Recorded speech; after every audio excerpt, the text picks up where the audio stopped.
చనిపోయిన తర్వాత ఏం జరుగుద్ది? యముడు వస్తాడని, యముడు భటులు వస్తారని, ఆ, తప్పు చేస్తే నరకాన్ని తీసుకుపోతారని, ఒప్పు చేస్తే స్వర్గాన్ని తీసుకుపోతారని చెప్తారు. కానీ అది కరెక్ట్ కాదు. అది సినిమాలకే అంకితం, బయట కాదు.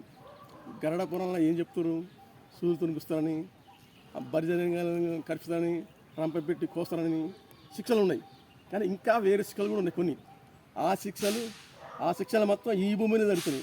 ఎక్కడ తప్పు చేస్తే అక్కడనే జరుగుతాయి. వేరే కాడ ఉండదు, వేరే కాడ రాదు. అదే ఎక్కడైనా రెండు రకాలు ఉండదు, ఒకటే రకం ఉండదు. ఎక్కడ శిక్ష పడగానే ఒక్కడనే పడుతుంది శిక్ష. అది పడతాయి శిక్షలు. ఎట్లా పడతాయి అంటే, ఒక మెతుకు చూసి అన్నం ఉడికింది చూడాలంటే ఒక్క మెతుకు చూస్తేనే తెలుస్తుంది.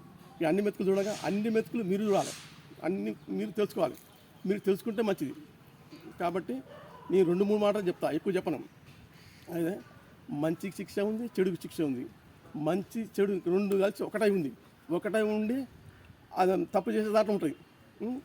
ఎట్లా ఉంటుంది అంటే, ఏ తప్పు చేస్తే ఆ తప్పే శిక్ష. మళ్ళీ అదే తప్పు చెప్తాడు. దొంగతనం చేసాడు అనుకో, మళ్ళీ ఆ దొంగతనే మళ్ళీ తెప్పిస్తాడు.